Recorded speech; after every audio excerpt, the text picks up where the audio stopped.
defyingam.com and download your free phone app today.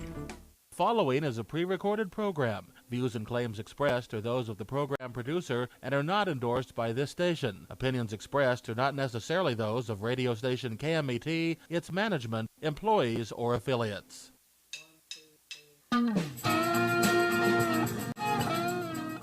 And it's time. Welcome to Constitution Radio with Douglas V. Gibbs, right here on KMET 1490 AM. And let's see, it is the 19th of November, 1:06 in the afternoon. Alex, how you doing, sir? Well, I'm doing better than I deserve. You're doing better than you deserve. Well, I tell you what, this country is going to start doing better than it probably deserves. But you got all those snowflakes out there, rioting, protesting, crying. You know, the Democrats haven't been this upset since the Republicans freed their slaves. I like it.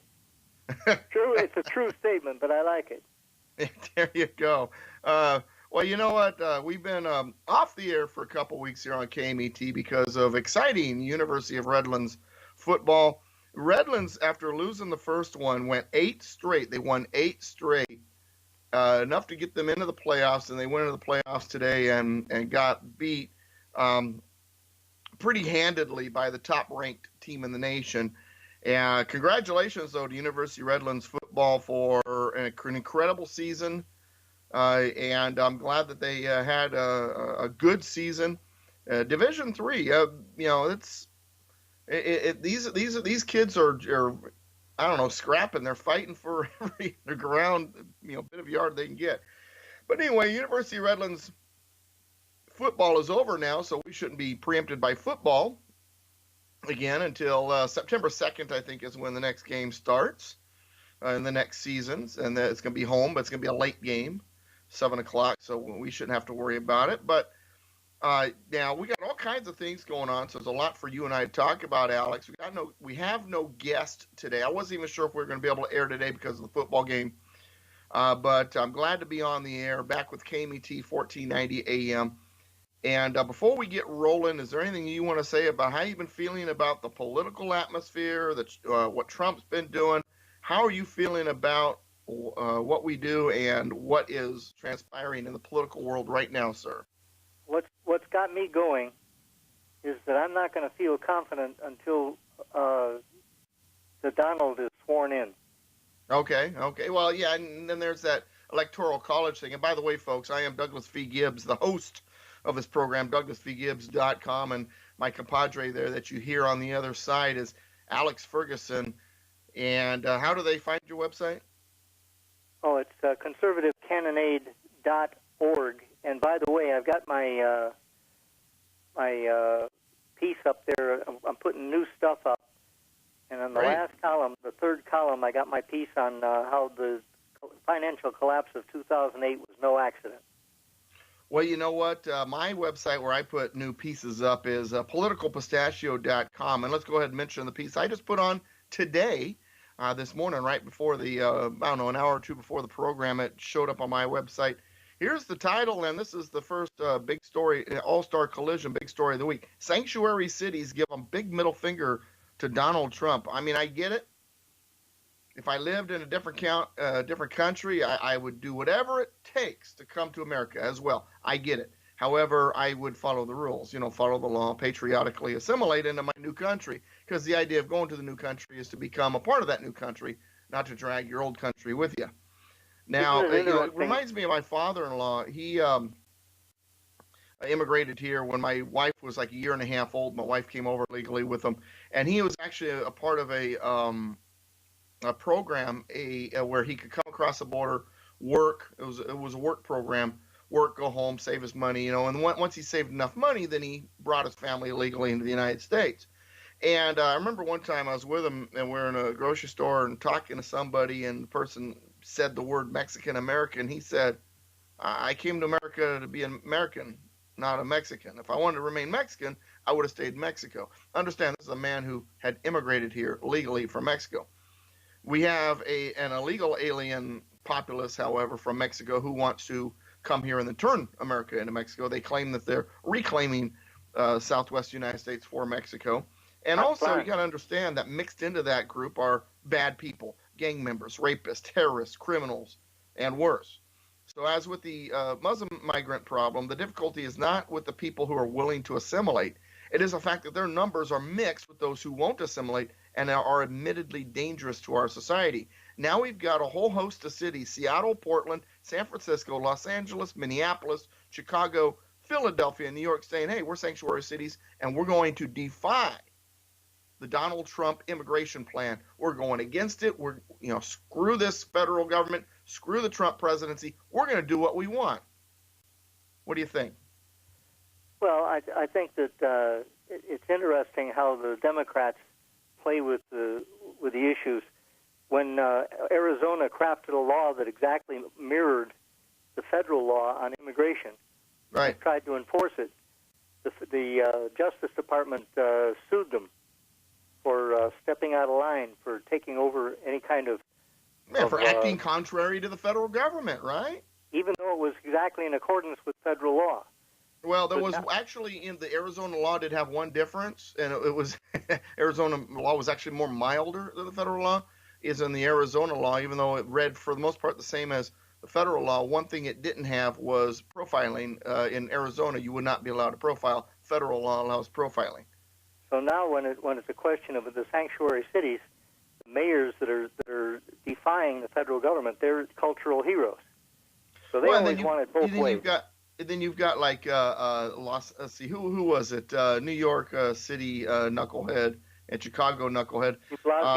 And they were talking about how wrong it was that the federal that the Trump campaign saying, hey, if you're going to stay a sanctuary city, that's okay. We're going to starve you of federal funding. But wait a second. Wasn't if I remember properly, didn't President Obama threaten to cut off federal education funds to public schools, refusing to allow transgendered students to use bathrooms and showers they simply identified with? And didn't, I can't remember her name now, Maxine Waters or Shelley, whatever Lee, I can't remember the exact one now, who had decided that states should lose federal funding if they did not repeal their stand your ground laws. So they can starve federal funding if they don't get what they want, but if a city refuses to abide by federal law, refusing to give them federal funding is somehow suddenly wrong. These people take whatever position is comfortable for them. It advances their agenda. Well, exactly. Well, here's what I tell people. What's the answer to the question? Any question. Whatever benefits the Democrats most at the moment, even if it contradicts what they said 20 minutes ago. Their memory is like 1 minute long. Well, no, it has to do with the narrative. Anything to protect the narrative. Just like Muslims, the taqiyya. They can lie to protect their narrative. They can lie, cheat, steal, deceive, whatever, to protect the narrative. And here's the thing. Now, let's think about this for a second. United States Constitution. Article 4, Section 4 reads, United States shall guarantee to every state in this union a Republican form of government and shall protect them against invasion. Protect them against invasion. American Heritage College Dictionary defines invade as to enter by force or in order to conquer or pillage, or to encroach or intrude upon, violate, to overrun as if invading, infest, to enter or permeate especially harmfully. And in the same dictionary, the third definition of invasion reads an intrusion or encroachment. So by entering illegally, which means the potential immigrants broke American immigration laws, illegal aliens are entering by force and are violating the laws to do so. In fact, illegal entry into this nation, especially by specific groups, falls clearly within the realm of invasion.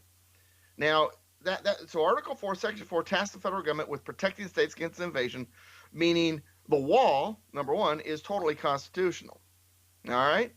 Now, secondly, sanctuary city states by harboring illegal immigrants, which by definition have broken federal law, are also demonstrating contempt for federal laws, which ultimately threatens to undermine the cohesion of the republic. In fact, such actions by cities and states could be considered treasonous since, if illegal aliens are indeed an invading force, making them enemies of the United States, the sanctuary cities and states are giving the enemy aid and comfort, Article 3, Section 3. Remember, not all illegal aliens are citizens of Mexico, coming to America for a free ride or work or whatever. that many of them that cross the border illegally are sleeper terrorists, gang members, drug cartel members, and others whose purpose is to destroy the United States. And since we are in a war against terrorism committed by the Islamic Jihad, it is obvious that people crossing the American border illegally who are associated with sleepers, terrorist cells, or connected to groups like Al-Qaeda are enemies of this nation. Aid and comfort to the enemy, these sanctuary cities. Not only that, but when they declare themselves to be sanctuary cities for illegal aliens, they're also harboring the enemy. And not only that, but they're acting outside the U.S. Code sections 1324 and 1325, which considers it a felony to be concealing, harboring, or sheltering illegal aliens, as well as violating the Immigration and Naturalization Act sections 274 and 275, which reads similarly, illegal entry into the United States, entry without inspection, is a misdemeanor according to INA section 275, chapter 8 U.S. Code section 1324, repeated illegal entry is a felony. That's what our sanctuary cities are doing. Now, and like I said, I get it. I understand you want to come to the country. Just do it legally. We want to make sure that you're not sick, that you're not an enemy, that you're not, carrying explosives. Now, and also, let me add this, and I'll give you the final word before we go to break. Let us not forget when Juan Francisco Lopez Sanchez killed Kate Steinle in San Francisco after he had been deported from the U.S. a total of 5 times. He was on probation in Texas during the time of the shooting. San Francisco's sanctuary city policy was heavily criticized by several politicians and also by Donald Trump at the time. Lopez Sanchez had stolen the gun from a Bureau of Land Management vehicle. He used it to fire 3 shots, with 1 bullet striking Steinle. Her father was with her at the time and administered CPR, but she later died at San Francisco's General Hospital. Understand, her death was at the hands of an illegal alien who had been deported 5 times. Then, after her death, there was an attempt to pass Kate's Law, which would establish a 10-year maximum prison sentence for any illegal alien who entered the country after being denied admission, excluded, deported, or removed on 3 or more prior occasions. It also would have provided for a 5-year mandatory minimum prison term for any illegal alien who re-entered after being convicted of an aggravated felony or following 2 or more prior convictions for illegal entry. And you know why it didn't get anywhere? Because of a Democrat Party-led filibuster in the Senate, which ended its run and it failed to pass. As a result, the blood of Kate Steinle is on the hands of the Democrats, and in those cities, if they continue their sanctuary city policies, there will be even more blood on their hands as they refuse to take the actions necessary to protect American citizens from the dangerous people Trump would like to remove from our society. You have last word before break, sir. How dare you impose your white middle-class rationality upon the events of the world? The Democrats have set up a parallel universe, a through the looking glass world in which, just like the Cheshire Cat, words mean anything they want them to mean. So your definitions and your citations mean nothing in terms of their way of looking at the world. We don't want to confuse them with the truth or any facts. Facts are a middle-class white construct that need to be eliminated. You think I'm joking? I've got it in print. Wow. The intellectual authors of this left-wing movement that's destroying America have said that evidence and logic are tools of the master class and have to be eliminated. So what we're saying is George Orwell's prediction that truth would become a radical act has come true. George Orwell is one of the greatest geniuses we've ever encountered. And he nailed it. Everything he said came true. And came true, coming true, and we have a short reprieve, 4 years, maybe 8 years, because of the election, Donald Trump, or at least that's what we think. If we can get past the next 2 months. Well, the thing is, we understand something. This is not a victory. This is a short reprieve. That does not mean you stop fighting for the next 4 years. It means that you up the ante. You fight harder. You work more to turn this country around. Reorganize. When we return, Democrat Party scorned, electoral consequences, and I'm sure you've got to say about a book you've been working on. So don't go anywhere. We'll be right back after this break.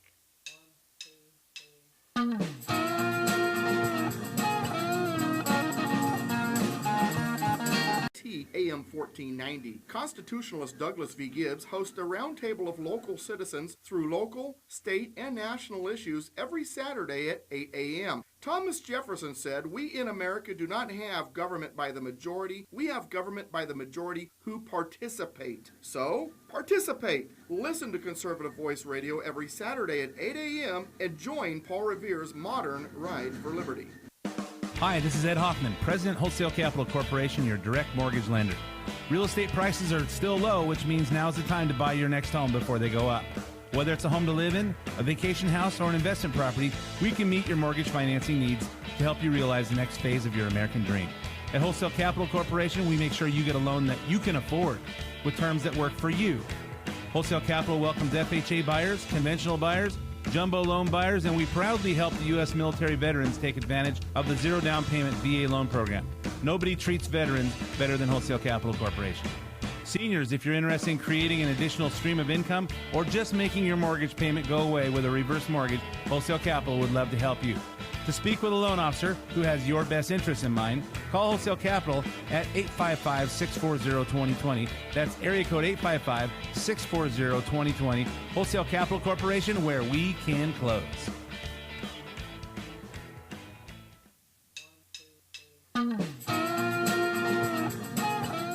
Welcome back, Constitution Radio with Douglas V. Gibbs, right here on KMET, 1490 AM. And you may be listening live on the air, 1490 AM, or it might be online, KMET1490am.com. You might be checking out the podcast later from SoundCloud. You might be watching the YouTube later that I put on my website at politicalpistachio.com or youtube.com/Douglas V. Gibbs. Or you could be, if you'd really been paying attention, be listening on your phone. There is a phone app. Go to KMET1490am.com with your phone. Download the app so that you can listen to the programs when you're not within the air signal or a computer. No problem. Turn on the phone. Go for it. All right. Ready, Alex? Here's the saying. You ever heard this before? Hell hath no fury like a woman scorned. I seem to have been the object of that fury myself on several occasions. Okay, how about this? Hell hath no fury like a Democrat Party scorned. Well, there's nothing worse than the spoiled brat who doesn't get his way. Yeah, yeah. Well, and beyond those protesters you're talking about, all the snowflakes out there. See, that's what happens when you give a whole generation participation trophies for stuff they suck at. But anyway, here's some of the things the Democrat Party's in the middle of. Obama set a new record earlier this week for regulations, 527 pages of new regulations in just one day. Then we got Hillary Clinton became physically violent on election night and tore into Robbie Mook and John Podesta. She showed up a week later, and I swear she looked like a cast member from The Walking Dead. Then we've got Senator Barbara Boxer introducing a bill to end the Electoral College. Electoral College, honey, is in the Constitution. You need a constitutional amendment, not a legislative bill. But, you know, she's a Democrat. She doesn't understand this kind of thing. And then we've got the majority of anti-Trump protesters arrested in Portland turn out to not be from the area and not even be registered to vote. How about that? So the snowflakes that are crying and freaking out can't even vote, and they're not even from the areas that they are protesting. What does that tell you? It tells me there's a rent-a-mob situation going on again. Yeah, well, remember James O'Keefe with the Project Veritas videos showed it. Democrat Party operatives organizing and orchestrating these mobs. This isn't a simultaneous, spontaneous, whatever, this was all planned out. This is Saul Alinsky agitation at its best. What do you think about that? You think this is a Saul Alinsky agitation? Because after all, Hillary and Obama were students of Saul Alinsky, so it makes all the sense in the world. I think that the American system of government, the American culture, the American population is under assault by left-wing Marxist goons. And they talk a good talk, but when you look underneath, There's nothing to it except greed for power. Now, I understand something, though, Alex. Violence and protests, I think, are just the beginning. You know, we've got the Democrat Party, and it's been wounded, but they're like a wild animal. They can either fight or fly, and I guarantee you they're not going to fly. They never surrender. Yeah, so they're gonna fight. And despite an incredible victory by Trump and a shocking one from their point of view, the leftist narrative will remain the same. And in fact, they're going to double down. They're not just going to riot. They're going to divide America even deeper. They're going to do whatever they can to launch attacks against Trump and anyone associated with him. That'll make it'll make what they did to Sarah Palin look like child's play. They're going to push to get rid of the Electoral College because, they would rather, the three biggest cities in the United States vote for president. Everybody else's votes not matter, because that's what would happen if the Electoral College was done away with. They're convinced that the reason why they lost is because a racist white backlash, happened, and so that means, in my opinion, they're never going to nominate a white person again. That they were hoping that at this moment the GOP would be in disarray. Hillary Clinton win, the Never Trump folks figured was a sure thing since Trump was such a bad candidate, their words, not mine. And that would be the final death knell of this Republican Party, the Republican Party being a civil war between the moderates and the conservatives. And President Clinton was going to be, or Obama, depending, was going to be poised to start packing the Supreme Court with leftist judges. Instead, the Democratic Party is smoldering. And rather than launch a godly Tea Party-style revolt, all they know how to be is revolutionary, violent, and unlawful. It's in their nature. That's what they do. And so, and they don't understand, well, the Tea Party, got upset. Well, yeah, but, it's like the difference between the American Revolution and the French Revolution. The French Revolution was godless, so it was a disaster. The Democrat Party's protests are godless and Americanless, so it's a disaster. All right, now, as we move forward through our different things that we're talking about, understand that they want you to be convinced that all of Trump's voters are just a bunch of uneducated bigots. And Doug, listen, they're going to take any position that enhances their power. For instance, sure. And they got the media in their corner to do it. For instance, on the issue of immigration, they want more and more and more immigration so they can create a country in which Democrats are the only ones who can win elections. They are actually flying in plane loads of illegal aliens. Well, and we saw that in this election because they're saying, well, she won the popular vote by a little over 1 million, but 3 million illegals we're finding out voted. Well, you look at the border. The border not only allows those supposed voters to come in, but it allows the drugs to come in. I'm telling you that this whole epidemic of heroin that's going on in the United States, there are people making big money on that, and the people making the money are the people that are keeping the borders open. Right. Well, it's just like with this plastic bag ban here in California. Now, your single-use grocery bags now, you can't use them anymore. You got to use the reusable ones. All that's doing is putting money in the pocket of the Chinese. So who's making the reusable bags? The Chinese. And guess what? It takes 28 times as much energy to make those bags as it does a single use. Has nothing to do with the environment. They're actually less environmentally friendly because of all the energy it takes to construct the dang things. Plus, we're putting money in the pockets of the communists. Think about that. Democrat policy puts money in the pockets of the communists in China. But it conditions the American people. It conditions the American people to accept the fact that they're going to be jerked around by their government and they're no longer in charge. They're subjects, not citizens. Yeah, right now we're going to dictate to you whether or not you can use a plastic bag. Later on, we're going to dictate to you well, it's like me going with local, Marietta, who's been ticketing me for not watering my lawn and allowing it to go brown during a drought, even though AB 1, signed by Jerry Brown in 2015, tells cities they can't fine you or ticket you for a dead lawn during a drought. It's all about, but you're conditioned. You're just supposed to pay the ticket, not say anything. Because, you've been conditioned. It's up what government says. You've got to do your lawn the way they tell you. You've got to use the single-use plastic bags the way they want you to. You are going to take it, and if you don't like it tough, we'll just pass more laws to stick it up your you-know-what. So that's what's going on in this country right now. And now we've got this anti-establishment president who says, hey, establishment, stick it. And they're crying about it. They're whimpering about it. Rioters are throwing stones at police, vandalizing businesses and cars. Anyone expressing support for Trump has become a target of unrestrained venom. There are calls to boycott New Balance. Its sneakers have been publicly burned because an official said Trump would be better on trade issues. The University of Michigan offered its traumatized students coloring books and Play-Doh to calm them down. The University of Kansas reminded its stressed-out kids that therapy dogs, a regular campus feature, were available. Cornell University, Ivy League school, held a campus-wide cry-in with officials handing out tissues and hot chocolate. Tufts University offered its devastated students arts and crafts sessions. At campuses from elite Yale to Connecticut to Iowa and beyond, professors canceled classes and or exams, either because students asked or because instructors were too distraught to teach.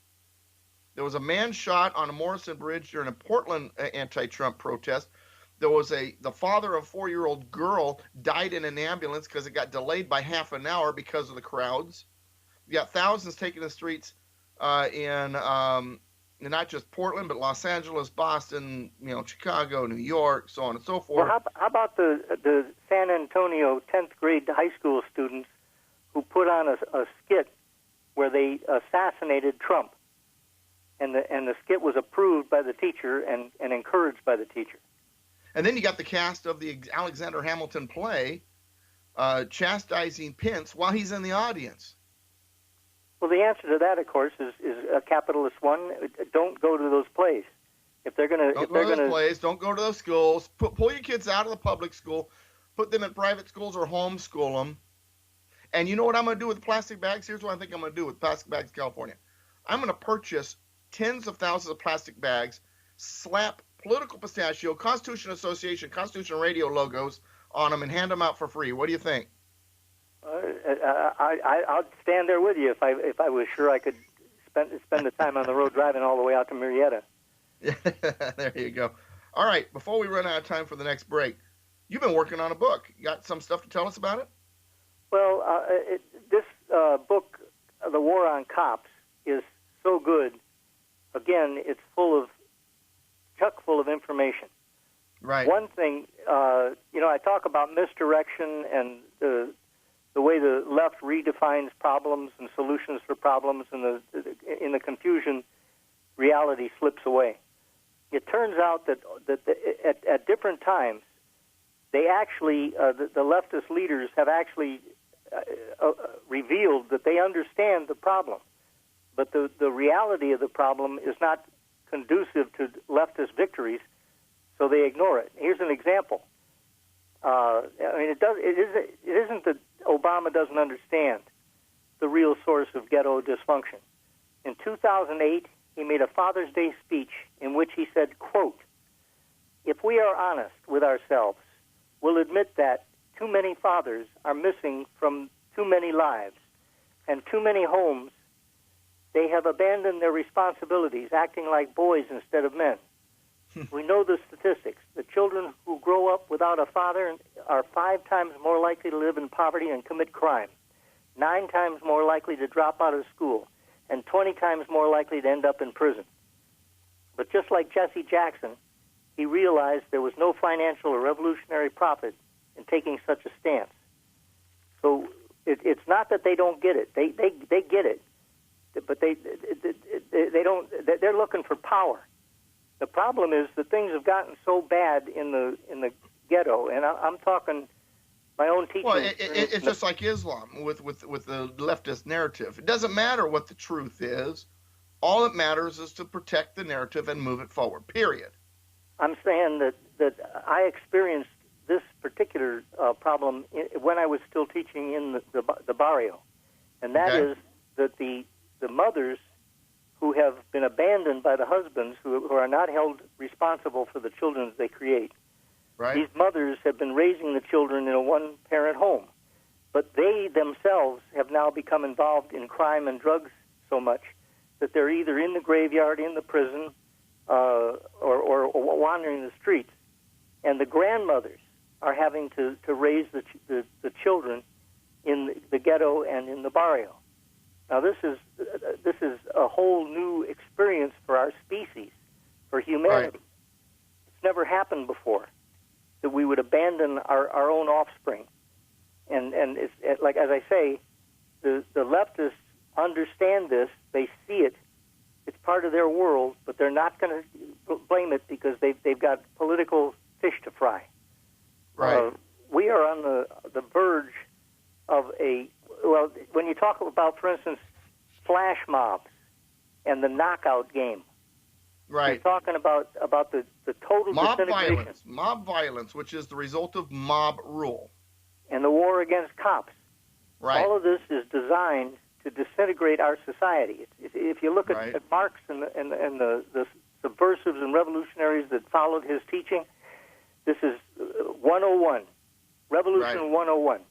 Destroy the non-governmental organizations like the Boy Scouts and the churches. Turn the people against their own police who are trying to protect them. Get masses of uneducated, hopeless youngsters to get in these mobs and attack shopping centers and stores where they just scream and yell and bust stuff and loot. Throughout history, we've had a policy, when I say we, I mean the civilized people have had a policy that you have to shoot looters. If the looting gets out of control, there's a tipping point at which there's no stopping it. Right. They just go wild, and then you get executions, and you get all the horrors of the French Revolution. Well, let me, because we're up against the break now, let me, as you wrap that up, let me wrap it up with this.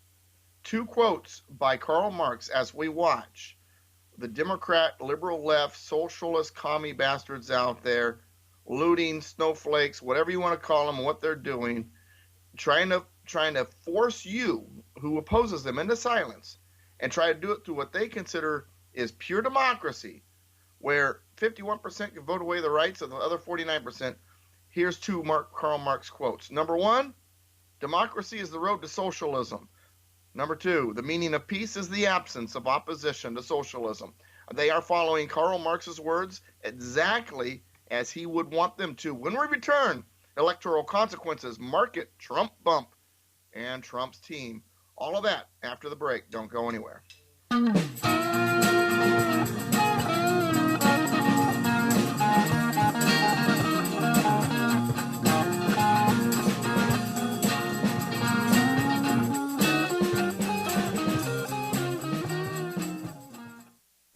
Hi, this is Ed Hoffman, President, Wholesale Capital Corporation, your direct mortgage lender. Real estate prices are still low, which means now's the time to buy your next home before they go up. Whether it's a home to live in, a vacation house, or an investment property, we can meet your mortgage financing needs to help you realize the next phase of your American dream. At Wholesale Capital Corporation, we make sure you get a loan that you can afford with terms that work for you. Wholesale Capital welcomes FHA buyers, conventional buyers, jumbo loan buyers, and we proudly help the U.S. military veterans take advantage of the zero down payment VA loan program. Nobody treats veterans better than Wholesale Capital Corporation. Seniors, if you're interested in creating an additional stream of income or just making your mortgage payment go away with a reverse mortgage, Wholesale Capital would love to help you. To speak with a loan officer who has your best interests in mind, call Wholesale Capital at 855-640-2020. That's area code 855-640-2020. Wholesale Capital Corporation, where we can close.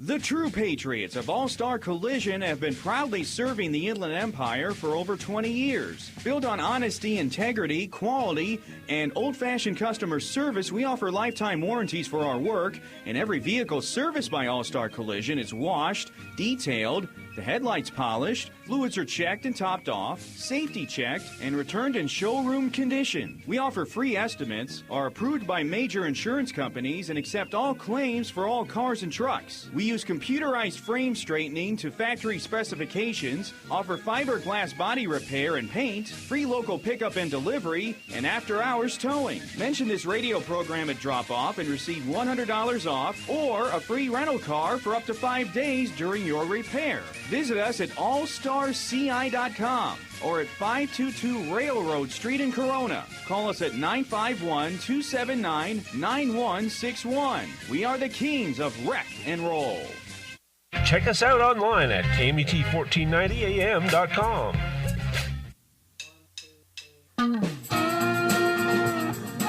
Welcome back, Constitution Radio with Douglas V. Gibbs. I am your host, Douglas V. Gibbs. DouglasVGibbs.com and politicalpistachio.com. And I'm also an author. Check out my books, The Basic Constitution, 25 Myths of Constitution, Concepts of U.S. Constitution, and we've got Silence Screams Abortion in a Virtuous Society. If you go to DouglasVGibbs.com, hit the books link. You can find the books, purchase them right there online. And also, we host Constitution classes. I've been working with CORE, the Congress of Racial Equality. Next year, we're going to start putting Constitution classes into minority neighborhoods. We've got a lot of support on what we're doing. I'm going to be going back east next month and January as a part of that to start working with different groups and people and supporters. And after those trips, I'll tell you exactly right here on Constitution Radio what happened, who I talked to, and why it was awesome. But that said, it is time for the final segment right here on Constitution Radio. Electoral Consequences is the title of this next All-Star Collision big story of the week. And let me tell you this, because we've heard this from the Democrats, Alex. We've heard this over and over and over, and crowd, that, as a matter of fact, let me back up. I'll give you the actual quote. President Obama to House Republican Whip Eric Cantor back, I think it was in 2009. Yeah, January 23rd, 2009. Here's what Obama said. Elections have consequences, and at the end of the day, I won. That's what he said. So, Alex, you ready to take those words and shove them back down his throat? Well, that's what I'm saying. Elections do have consequences unless you abrogate them. And that's what this whole thing with the unfaithful elector involves. That it's possible in 21 states out of the 50. It's possible for the electors to change the vote from what they were told that the state had decided. It is possible. December 9th is when the electors meet, and they are not, although in most of the states they are bound to follow, they're not, they could get away with it. Here's the thing. They won't do it, and here's why. We're armed. And whether or not we would start firing and shooting our guns is not the point. They think we would. That's why they're not going to do it. That's small beer for me. I'm thinking we there should be some bigger protection. I don't want to go up against the United States Marine Corps or the U.S. Army. Well, I'm going to assume that Donald Trump is going to take the oath on January 20th. And based on Barack Obama's attitude when he said elections have consequences and I won, he spent the next 8 years pursuing a governing agenda that excluded and alienated the Republicans. He spent his time hammering on his predecessor, claiming the policies of George W. Bush were dysfunctional and that such policies serve as a warning to us about the dangers of maximalist positions. Okay, Democrats, time to follow your own Messiah's advice. So he paid the price for putting those policies into effect. Well, yeah, because he included the Republicans in nothing. So you know what the Republicans are saying right now to the Democrats? Screw you. I'm saying that the next 2 months are the most hazardous, danger-fraught period of time in American history. We have to keep our eyes on what they pull. And absolutely. Well, going back to the last segment where I talked about 572 pages of, or something like that, of regulations in one day. They're going to pull out all the stops, man. Well, they've got investigations going on of Hillary and will have of what's that guy's name, Kusenin or whatever, the head of the IRS, right? Of committed felonies. These people have committed federal crimes, and they're not going to want to be held to account. They're going to be willing to do anything. Well, yeah, people who have committed crimes and they think they might be found out, they're worse than an animal cornered. I'm personally, I am scared to death for the next 2 months. Well, I'm not scared to death, but I am alert. Now, now here's the thing. Get back to what I was saying earlier. If a Democrat president is going to take the position that if he wins, it's his way or the highway, why wouldn't the Democrats bow down to a Republican if he had the same capabilities? I'm not saying I want Donald Trump to be an authoritarian prima donna like Obama was, but I sure as heck do want the other side to realize that in the end, Obama did in fact wander into a little truth when he said that elections have consequences. If Barack Obama can run around with unhinged bravado, telling Congress that he's going to do what he wants, regardless of what they think, why can't Donald Trump, with a compliant Republican Congress, do what he wants, regardless of what the liberal, left, progressive, utopian, collectivist, socialist, statist, communist, Democrat bastards want? Well, John F. Kennedy said we cannot deal with a system that says what's ours is ours and what's yours is negotiable. Well, that's what the Democrats have been doing, though. They don't look at it like fair. They don't look at it like tit for tat. They're looking at it like we want ours. We want more, and whatever it takes. So Trump can do what he wants, but they're gonna still be operating on the same greedy, power-hungry plane. Well, the Republican Party during those early days of Obama presidency, they were demonized and demoralized after fighting vicious battle, and they did nothing. Now, and once again, I don't want Trump to be some authoritarian, my way, the highway, and that kind of thing. But isn't the Democrats' attitude coming home to roost? I mean, the Democrats' chickens have come back to haunt them. They arrogantly and smugly believe they would have America's political power forever. The Democrats never believed the Republican Party would ever be a threat to their progressive policies ever again, so they acted like dictators, refusing to even considering a single word the GOP had to say. So now you've got a GOP that said, hey, you weren't willing to consider us as a negotiating partner. There were no compromises that you were willing to make. So why should we negotiate right back? There was never any intention of reaching across the aisle. So why should we, when we have both houses and the president? And the thing is, Americans didn't elect Obama in 2008 because they desperately wanted liberal left policies. They elected him because they wanted to make history. First black president because he promised to unite the country. Which he did. He united us all against him, and we all voted for Trump. But, the thing is, should the Republicans stick it to the Democrats and say, no, we're not even going to talk to you.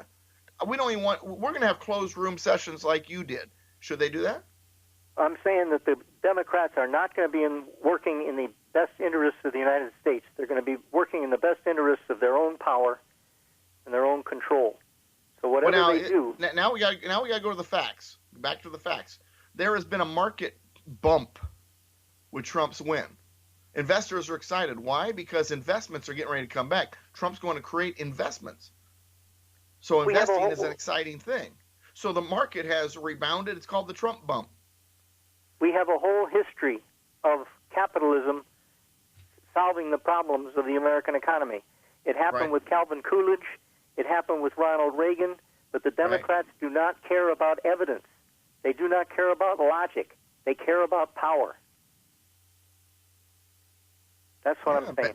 So the fact that the banking is up and the markets are up and there was a woman on the radio the other day complaining that all this economic activity that's starting to fire up is going to create pollution. See, they get you coming and going. or finally, Obama's strategies are working, and he's going to get the credit. Economic prosperity for America is a threat to the world, and we got to stop it. All right, we went over this list earlier this morning on Conservative Voice Radio, which was on at 8 a.m. But here we've got 5 liberal fear-mongering and then the reality. Ready? Here's what the liberals said. If Donald Trump wins, he'll lead us into a war. Here's the reality. Within 48 hours of Trump's election, Russia and Syria both announced their desire for peace with the U.S. Liberals. If Donald Trump wins, women will lose their standing and have no future, no opportunities. Reality. The first woman in American history to successfully manage a presidential campaign was Trump's campaign manager. Liberals, if Donald Trump wins, we can no longer call ourselves a land of opportunity who welcomes immigrants. Reality, an immigrant is now the first lady. Liberals, if Donald Trump wins, we will all have to live in fear for our safety. Reality, the only danger to public safety right now is the mobs of Hillary voters rioting in the streets. Liberals, if Donald Trump wins, the economy will crash irreparably. Reality, days after his election, the Dow hit record highs and the dollar is at a multi-decade high. That is the reality. And you're telling me that none of the... Now, we know that the liberal politicians, the ones who really believe in their communistic whatever, I get it. They're not going to accept any of this. But are you telling me that the liberal voters, the Democrat voters who are the low-hanging fruit, who've been buying into the propaganda, and they're suddenly seeing this, they're not going to reconsider their position as a voter? I'm saying that they said when Reagan was elected, they said he'll bring on World War III. There's going to be an atomic war. We're going to have all these problems. Yes, it's the same thing about Trump. We don't want him with his finger on the button. I get it. Almost without firing a shot, Ronald Reagan stopped the Cold War. He won the Cold War. And what do we get? We get teachers that teach that Ronald Reagan was a fascist and a dictator, and all the usual epithets. Right. So the history is rewritten right before our eyes. Well, one of the things that I'm happy about is the fact that Donald Trump is surrounding himself with good people. This is the final part of this segment, final issue here, Trump's team. Now, think about it. Priebus and Bannon. Now I actually like both of these picks. Republican Party Chairman Reince Priebus will be his new chief of staff. People say, wait a second, he's an establishment guy. Not really. How did he come to prominence? Through the Tea Party in Wisconsin. He's the one that brought Scott Walker to our attention and gave him national attention. Reince Priebus has been in the establishment as the RNC chief because he got put there, but his roots are Tea Party. First of all. Second of all, Steve Bannon as chief strategist and senior counselor. Who is Steve Bannon? He's from the private sector. He's not a part of the establishment. He's executive chairman of the very conservative Breitbart News website. His connection to the media and the pulse of conservatives outside Washington, D.C. bubble will give Trump a unique view of the pulse of America. He's also a former Navy officer and Goldman Sachs investment banker. The guy is a great choice. Now, on top of that, in addition to bringing in those conservatives, along with Pence as his running mate and other conservatives, surrounding himself with conservatives, you know what he told Chris Christie, right? What? Goodbye. Adios. You're gone. Chris Christie had to go. I have no question that Trump is going to make brilliant choices. He's going to make brilliant decisions. I just wonder if he's going to be able to overcome the hatred and momentum of this left-wing Marxist machine. Well, not just the left-wing Marxist machine, but we also have to remind ourselves that there are the conservatives that were the Never Trumps, and they are just as dangerous. Yeah, well, I'm not one of these guys, these forgive and forget guys. You know, if somebody trashes me after swearing that they're going to support me if I become the candidate, you know, if that's Trump's strategy, okay, I go along with his wisdom. But me personally, as far as I'm concerned, they're gone. Well, you know, it's like a lot of people criticizing him for talking to Romney now because Romney has certain skills. He said, well, hey, wait a second. What are you doing? The guy was against you. Well, okay, let's go back to Jasmius, who is a part of this program. He's a good friend, but he's a Never Trump guy. So the Trump campaign actually separated our relationship here on this radio program and on my website. But if I, let's say, became a commentator on Fox News, one of the first people I would hire to be one of my research analysts would be Jasmius. Now, does that mean that I'm like live and let die and it doesn't matter what no, it's just I'm recognizing he has the skill and I want him a part of my team. So that's what Trump's doing with someone like Romney. Say, hey, I recognize he has the skill. I want him as a part of my team. Hey, okay, fine. We had it out. That's over. But you've got a skill. I want your skill on my team. That's what's going on. And I don't understand why a lot of people can't see it that way. Oh, well, now he's, you know, turning his back on his voters by going to someone like Romney to bring him on the team who was against him. How dare he? Man, it sounds like he was in cahoots with the establishment all along. No, he sees that the guy has some great skills. He wants him as a part of the team because of those skills. It has nothing to do with whether or not they got along. Just like with Jasmius. We disagreed on Trump. He's gone. He's not on the program anymore. He doesn't write for my website anymore. But if I need a research analyst, I know there's few out there better than him. So regardless of all that past mud, I'm going to bring him on because of his skills. That's what Trump is doing. Well, that's where wisdom crashes into my ability to carry a grudge. I'm just that kind of guy, And you know what? We're down to our final, less than a minute. So, folks, we are done, but we'll be back here next week. Go ahead and plug yourself, my friend. Okay, conservativecannonade.org. Again, there are 3 columns. One of them is hid behind the second column. But you're going to find stuff in there that you never saw before, and you're going to love it. Learn more about me at douglasvgibbs.com. Politicalpistachio.com is where I write. United we stand, combined we kick butt. God bless America. My friends, God bless you. Thank you for listening. We got some great years ahead if we hold their feet to the fire and make sure that Mr. Trump does do as he said. And I believe he will. See you next week. It's been a pleasure.